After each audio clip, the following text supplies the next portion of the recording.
Le damos la bienvenida al primer invitado de nuestro living, él es Alejandro Larriera. Bienvenido, Alejandro, subsecretario de Medio Ambiente de la provincia de Santa Fe. Y bueno, lo invitamos, primero el disparador era un tema que tiene que ver con esto de proteger la fauna, de cuáles son aquellas especies de nuestro medio ambiente que están un poco en peligro de extinción. Sí, en peligro de extinción, digo bien. Sí, bien, a ver, primero, soy subsecretario de Recursos Naturales. Sí. Hago esta observación porque perdón, dentro de Medio Ambiente tenemos dos subsecretarías técnicas, digamos. Una es la de Gestión Ambiental, que se ocupa de las cosas feas, de las industrias y todo ese tipo de cuestiones, lo que nosotros llamamos la agenda marrón. Claro. Y a mí me toca la agenda verde, que vendría a ser todo lo que tiene que ver con la fauna y la flora. Que les aclaro que tampoco es tan lindo, porque enfrentamos toda una serie de problemas diferentes. Dentro de recursos naturales, de lo que sería la agenda verde, tenemos el tema de las áreas naturales protegidas, de la ley de bosques nativos, que es una ley nacional obligatoria, de obligatorio cumplimiento para las provincias. Tenemos todo el tema del arbolado público también, todo lo que tenemos aquí en las ciudades y en todos los pueblos de la provincia de Santa Fe. Y tenemos las cuestiones que tienen que ver con la fauna silvestre, tanto la fauna terrestre como la acuática, porque también la cuestión de los recursos pesqueros pasan por estas oficinas, digamos, ¿no? Es sensible entonces, porque ahí estamos viendo que abarca bastante cosas que son para... Está todo adentro con algunos niveles de complicación especial en la provincia que tienen que ver con que la parte del control y fiscalización de todos los temas de caza y de pesca está en el Ministerio de la Producción, así que no lo tenemos nosotros. O sea, nosotros dictamos la normativa, pero no somos los encargados de hacer el control y la fiscalización. ¿Cuál es la complicación? La gente cuando tiene algo que denunciar, en general nos llama a nosotros, porque la verdad sería lo lógico. ¿Pero por qué? Sería lo lógico. En el año 2007, cuando se hizo la ley de ministerio, en ese momento, en el cambio de gobierno, se dividió la cuestión de control y fiscalización de caza y pesca, que quedó en el Ministerio de la Producción, lo mismo que fitosanitarios, por ejemplo, que está dentro del Ministerio de la Producción, y todas las otras actividades están dentro de nuestro ministerio. Así que, bueno, tenemos una melange bastante importante de estas cuestiones, pero creo que en definitiva venimos trabajando bien en diferentes frentes. Por un lado tenemos las especies que son especies habilitadas para su aprovechamiento, como es la iguana, la nutria, el yacaré en la provincia de Santa Fe, mediante un sistema en particular. Las especies de interés cinegético, como la perdiz, la paloma. No menciono acá los patos porque este año la provincia de Santa Fe no habilitó la caza de patos. Sin embargo se realiza mucho. Sabemos que hay algunos eventos, sabemos que se han hecho controles, pero no está habilitada legalmente en la provincia. No está habilitada. Este año, a partir de este año recién, no se habilitó la caza de patos. Aclaremos, no porque se haya identificado que hay pocos patos, sino porque había algunos problemas en la fiscalización de la actividad y porque la provincia de Santa Fe tiene prohibida la utilización de munición de plomo en humedales desde hace 3 años y aparentemente esta prohibición no se estaba cumpliendo. Entonces, bueno, lo que decidimos fue hacer un borrón y cuenta nueva a partir de este año y no habilitar el pato. Pero bueno, estaba haciendo un resumen de las especies. Estas son las especies habilitadas para su aprovechamiento, ya sea turístico o industrial, como la nutria y la iguana. Después tenemos las otras categorías de especies que son un gran problema económico, no solo para Santa Fe, sino para todo nuestro país, que son las invasiones biológicas, o sea, las especies exóticas invasoras. Nosotros también regulamos en esa actividad. ¿Cuáles serían? ¿Alguna que tengamos en la provincia? Muchas y con fuerte impacto. La más importante en el impacto negativo yo diría que hoy es el jabalí. Jabalí que se mezcla con el chancho cimarrón, el cerdo doméstico. Pues en realidad poca gente lo sabe, se piensa que son dos especies diferentes y en realidad es la misma. Todos esos cerditos que vemos en los criaderos de piel rosada, en realidad son Sus scorfa, ese es el nombre científico, y el nombre científico del jabalí es Sus scorfa. Si esos cerditos que tenemos en los criaderos se escapan o los soltamos y viven en la naturaleza, en 3, 4 generaciones le crecen los pelos, le crecen los colmillos, se ponen oscuros y vuelven al gen atávico, que es el del jabalí. Así que justo estábamos escuchando... Pero el jabalí es más grande, ¿no? Bueno, algunos. No, no necesariamente, ¿No? De hecho es más liviano, es más peludo, por Más eso peludo, impresiona claro. más, pero digamos, la selección que hicieron los celtas, que fueron los que domesticaron al jabalí para convertirlo en el cerdo doméstico, fueron prefiriendo algunas características, como era la capacidad de acumular grasa al principio, la capacidad de acumular masa muscular después. Así que un cerdo doméstico puede pesar 250, 280 Claro. kilos y un jabalí enorme puede pesar 100 kilos, Claro, 120. no está cuidado, mucho, alimentado tampoco Claro. como para engordar, es digamos. diferente, pero bueno, Tiene que buscar ese es otro. uno de los problemas, yo diría, más serios. La semana pasada nos presentaban un estudio a nivel nacional que estimaba en unos 1.400 a 1.600 millones de pesos al año de pérdida a la actividad agropecuaria que producen los jabalíes en la Argentina. Ya, 1.400 a 1.600 millones. A eso tenemos que sumarle el ciervo colorado, el ciervo axis, el ciervo dama, el muflón, la liebre, que es una Sí. especie, una invasión biológica, y otras especies que ¿Y no la- están incluidas. perdón, Alex, Sí, ¿y la perdón. paloma? La paloma, que es problemática, es nativa. La Zenaida auriculata no es una invasión biológica, sino que se transforma en una especie perjudicial para las actividades económicas, que es la palomita criolla, Sí, la la gris, criolla. no la que tenemos acá. Bueno, acá la gente debe saber que estamos a media cuadra de la Plaza Sí, de de las Palomas. Palomas. Esa paloma que tenemos acá es una paloma doméstica, importada, pero traída que por no ha Perón. generado problemas de invasión biológica para las actividades productivas. ¿El gorrión? El gorrión, sí, de hecho el gorrión es una invasión biológica que tiene ya muchísimas décadas y que ha desplazado a nuestras especies nativas. O sea, hoy si no tuviésemos el gorrión, probablemente en nuestras plazas y jardines veríamos cardenales, cardenillas, chiquillos. Oh. Sí, sí, pero sí, bueno, sí. El cardenal fue- es una de las especies Claro. que está también Poca en- gente sabe, porque hay muchos que se piensan que la liebre europea, que es la que tenemos en el sur Sí. de la provincia, es una especie nativa. Y no, la liebre fue importada junto con todos estos cérvidos y con todas estas especies europeas, porque era la especie que les gustaba el tiro, como dicen los cazadores, a los europeos que venían acá. Se adaptó y desplazó a la mara. La mara es Era un la pato. liebre patagónica, que hoy la podemos encontrar cuando andamos por La Pampa, cuando vamos llegando más al sur, a la zona de Río Negro, que es esa liebre, es un roedor claramente, pero no tiene las orejas largas, tiene una oreja cortita, normalmente queda sentadita con las patas delanteras muy estiradas, tiene una actitud muy, muy diferente. Bueno, fue desplazada por la liebre europea. Hoy la liebre europea es tan abundante que es un recurso para la provincia, porque se habilita la caza. Claro. Sí, para Hoy poder- justo estuve dando clase de manejo y recordando cuánto se habilita de liebre europea para la caza todos los años. 250.000 es el cupo de liebres De que se liebres. pueden cazar para la utilización de los frigoríficos de liebre que existen en el sur de la provincia. Solo hablo de la provincia. Si hablamos del país, tenemos que hablar de 2,5 millones. ¿Y el control de eso cómo es? Cuando se habilita una cantidad determinada para casa, ¿cómo es el control de eso? Porque- Bueno, se hacen determinado tipo de controles en campo, pero cuando son especies de interés económico e industrial, el control es más sencillo en el sentido de que eso tiene que ser acreditado en un certificado de Claro. origen y legítima tenencia, entonces se tiene que ir a pagar el registrar, sellado ese digamos. con el cual después se termina legalizando ese producto. Así que Claro. en esos casos es más Hay más sencillo. control, digamos. La actividad cinegética es más compleja y sé que la gente del Ministerio de la Producción que hace este tipo de actividades tiene mucho problema en ese sentido. Sí, te quería preguntar un tema que está relacionado. No llegué a las especies en extinción, por eso quería llegar a eso. Ah, bueno, sí, por favor. Está. Bueno, después, o sea, por eso dije primero, tenemos las categorías de las especies habilitadas, la categoría de las especies exóticas invasoras, que es obligatorio que se combatan, a pesar de que, bueno, siempre ocurre, ¿no? O sea, Parques Nacionales tiene una estrategia para combatir los jabalíes, que es muy importante, en el Parque del Palmar, y cada tanto los escrachan en las redes sociales porque matan a los pobres cerditos. Sí. Pero en realidad es la Convención Internacional de Biodiversidad la que te está obligando a combatir esto. Siempre menciono un caso que hace 5 años París había tenido un evento muy fuerte de aparición de roedores y lanzaron un programa de difusión de extracción definitiva de las ratas en París. A los 4 días una ONG había juntado 50.000 firmas oponiéndose a que maten las ratas en París.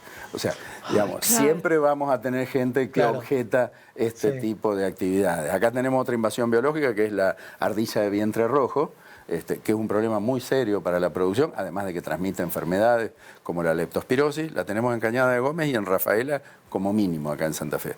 Y la verdad que en Escobar, en provincia de Buenos Aires, es mucho más importante, y cuando la gente va a combatirla, salvo el damnificado, la comunidad en general dice, no, pobre, ¿por qué los matan a los animalitos? Bueno, es una obligación de la Convención Internacional. Claro, de Diversidad hay gente que no está tan al tanto de todo eso y qué es lo que se puede, qué es lo que termina perjudicando. En general, no. En general, no. Y bueno, por eso es tan importante aprovechar estos espacios como para tratar de difundir esto.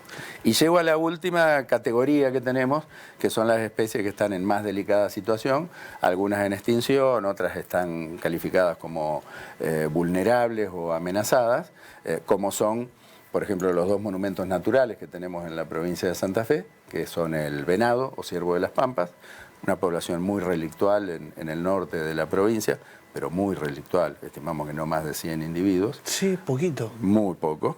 Es raro cuando vemos los relatos de viajeros del siglo XIX que hacían... Hay uno de un escocés que viajó desde Santa Fe a San Carlos y hablaba de cómo en el camino paraban a bolear venados para alimentarse. O sea, era una especie que la teníamos acá en nuestra zona, andaba pastoreando, y la verdad que hemos hecho que estos animales desaparezcan por el alambrado, por la introducción de enfermedades del ganado doméstico, la aftosa, por ejemplo, han provocado, digamos, estragos en ese sentido. La otra especie que es muy importante para nosotros, o sea, es un emblema de la provincia, es el aguaraguazú. Claro. Para lo cual tenemos un protocolo acá en la provincia de Santa Fe, que es ejemplo hoy a nivel nacional. El Plan Nacional de Aguaraguazú toma nuestro protocolo como base de trabajo. Y después muchas otras especies que están muy reducidas en su número. Ahí tenemos el aguará, mira que justamente en un campo ahí sí es una... ¿no? O sea, eso parece ser un trigal cosechado. Así que sí, la verdad que su número no está en una situación tan preocupante como la del venado, pero es una especie con la que yo considero que tenemos que aprender a convivir y a enseñarle a la gente a convivir con esto. O sea, que ocurra esta situación, que se lo cruzan, que lo ven y que lo filman y que lo graban en un teléfono, y no que quieren cazarlo para salvarlo, porque eso es lo habitual, ¿no? Se arma una cuadrilla, juntan caballos, juntan vehículos, lo enlazan y después vienen y te lo traen y te dicen, mirá, lo salvé. No, no lo salvaste, lo cazaste. O sea, lo que tenemos que hacer es convivir con estos bichos, como con las otras 2 especies que estamos proponiendo como monumento en la provincia de Santa Fe, que son el cardenal amarillo y el águila coronada. Seguramente alguien que nos está escuchando y nos está viendo en este momento... El más popular es el rojo, el del pecho rojito. Sí, pero hay mucha gente que tiene cardenal amarillo en su casa. Mira, ahí lo tenemos, hermosa, bellísima.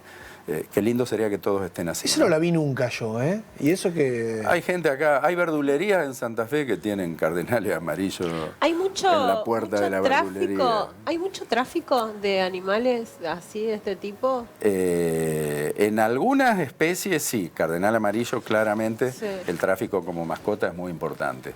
En otras, de ninguna manera, o sea, pues está claro que el aguaraguazú nadie lo trafica como mascota, ¿no?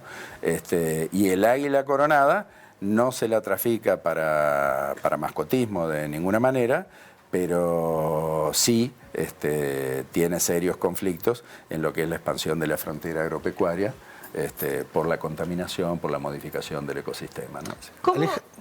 ¿Cómo crees que puede llegar a afectarnos, más allá de todo el desastre que está haciendo en Brasil, el incendio de este gran pulmón natural que hay, ¿no? ¿Cómo crees que puede llegar a afectarnos a nosotros y qué deberíamos concientizar con esto que está sucediendo en el país vecino? A ver, yo suelo decir, creo que el problema es muy serio, que tiene que ayudarnos a reflexionar en muchos sentidos, pero suelo decir que los seres humanos siempre estamos tratando de ocasionar los problemas que generan los otros.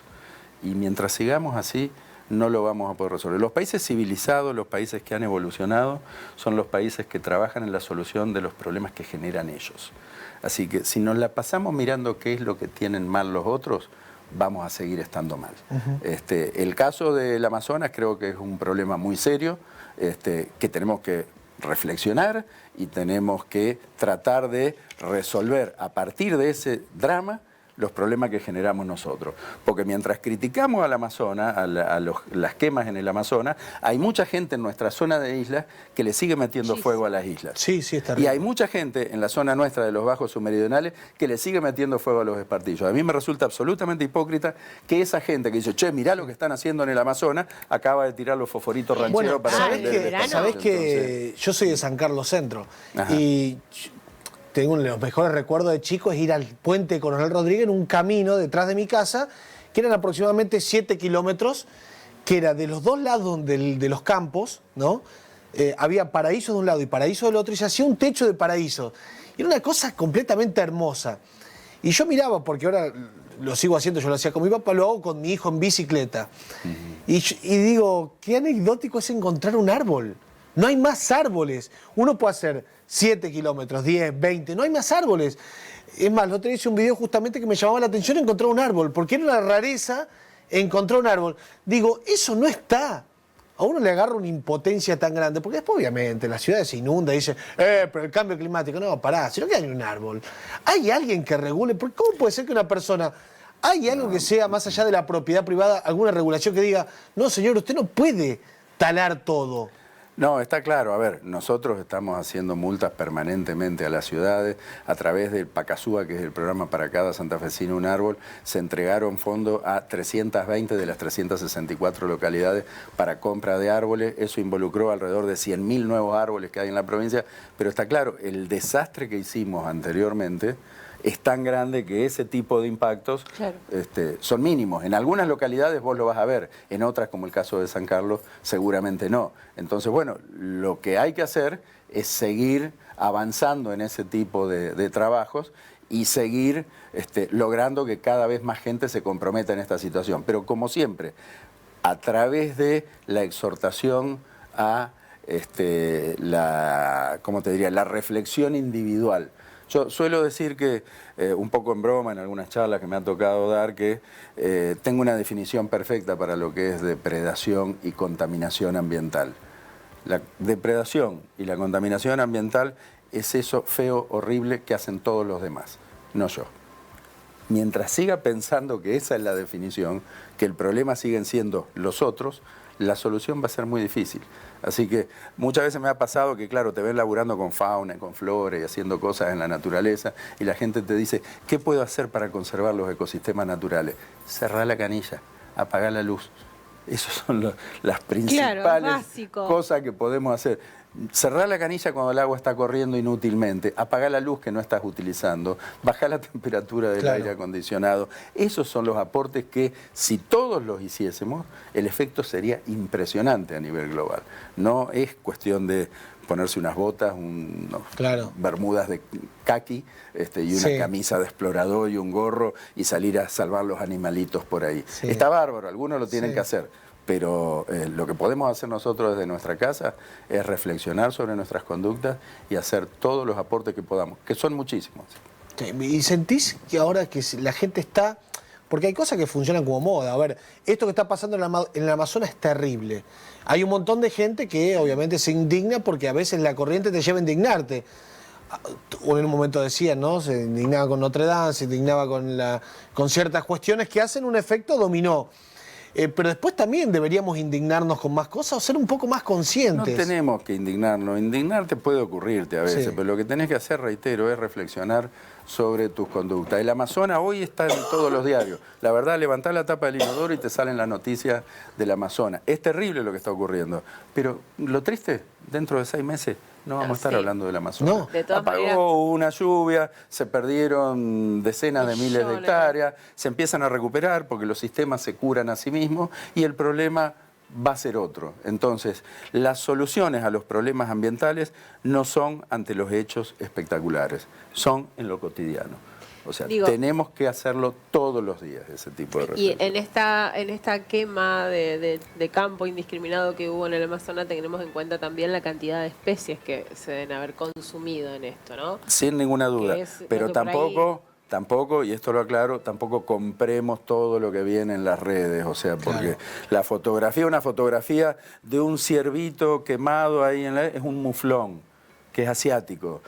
Hay una foto que está circulando de un mono que parece ser una madre con un mono bebé que está como mirando al cielo. Es terrible, es conmovedora. Es un macaco japonés. O sea, están poniendo cualquier verdura como para, digamos, fortalecer esto, sumado al hecho de que a ninguno nos simpatiza mucho Bolsonaro y le queremos colgar el muerto a Bolsonaro. O sea, pero el tema es que esta situación en el Amazonas no es de ahora, no es de Bolsonaro. Claro, viene es reciente. de siglos y coincidió con una sequía muy importante. No tiene la culpa Bolsonaro particularmente de esto, como no la tienen los ambientalistas a los que culpa Bolsonaro. Cada uno cumple su función. El tema es, nuevamente, tomemos esto para la reflexión, critiquémosle las cosas que le podemos criticar, pero que nos sirva de enseñanza como para rebobinar en nuestras actitudes y empezar nosotros a modificar lo nuestro. Acá estamos haciendo muchas cosas mal que podemos solucionar nosotros. No tenemos que sacarnos un boleto a Manaos para ir a arreglar los problemas que están ocasionando ellos allá. Sí. Muchas gracias, Alejandro. No, por favor. Nos dejó una reflexión, ¿eh? Ahora estoy haciendo un poquito más cargo, ¿eh? Basta, no uso más desodorante. No uso más agua. Empezá con otra cosa. Arranca con la luz. Arranca con la luz y el no desperdicio. Voy a arrancar con no pagar la luz. Voy a romper ese convenio que hice. Muchas gracias, Alejandro Larriera. No, gracias a ustedes. Gracias.